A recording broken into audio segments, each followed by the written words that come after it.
ஆழ்ந்து கேளுங்கள்.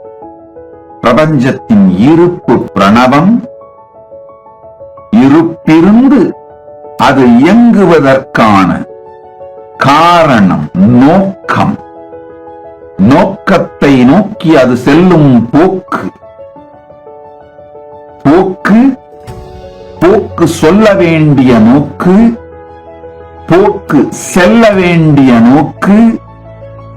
நம்முடைய போக்கு எதை நோக்கி செல்ல வேண்டும், எதை நோக்கியே நம்மை நாமே சொல்லிக் கொண்டே இருக்க வேண்டும். போக்கின் செல்ல வேண்டிய சொல்ல வேண்டிய நோக்கு இவை அனைத்துமே சாந்தியே, சாந்தமே.